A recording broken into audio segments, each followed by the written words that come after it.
व्यासपीठावर की त्या काळामध्ये शरद पवारांनी एक खासगी कारखाना यांना कसा दिला आणि त्याचं नाव जवाहर कसं झालं आणि तो आता सहकारी कसा झाला इथपर्यंत ठीक आहे. आता त्याच कारखान्याचं नाव बदलून आवाडे साखर कारखाना करतायत आणि त्याचं नामकरण करण्यासाठी स्वतः अमित शाह आहेत. नाही, मला वाटते गेले 50 वर्ष ज्या ज्या सहकारी संस्था झाल्या त्या सगळ्या काँग्रेसच्या काळामध्ये झाल्या.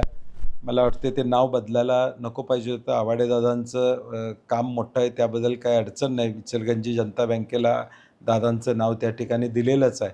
तो त्यांचा वैयक्तिक निर्णय असला तरी काँग्रेसच्या कारकिर्दीमध्ये हा सगळा व्याप जो काय इचलकरंजीमध्ये, मग इचलकरंजीतले अनेक प्रकल्प असेल, वस्त्रोद्योग असेल, सूतगिरणे असतील किंवा जव्हार कारखाना असेल, या सगळ्या गोष्टी काँग्रेसच्या काळात झाल्या होत्या.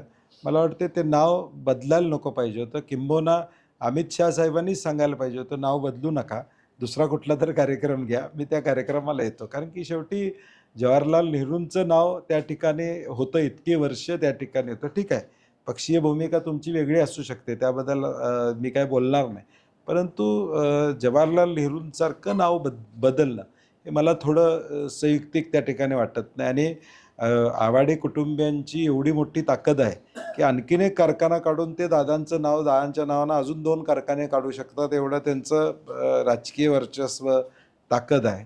त्यामुळे त्यांनी अजून एखादा कारखाना काढून भूमिपूजन करून मोठ्या दादांचं नाव दिलं तर आम्हाला त्याचं स्वागत आहे.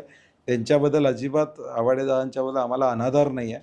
परंतु जवाहरचं नाव बदलणं संयुक्तिक असं मला वाटत नाही. 20 तारखेला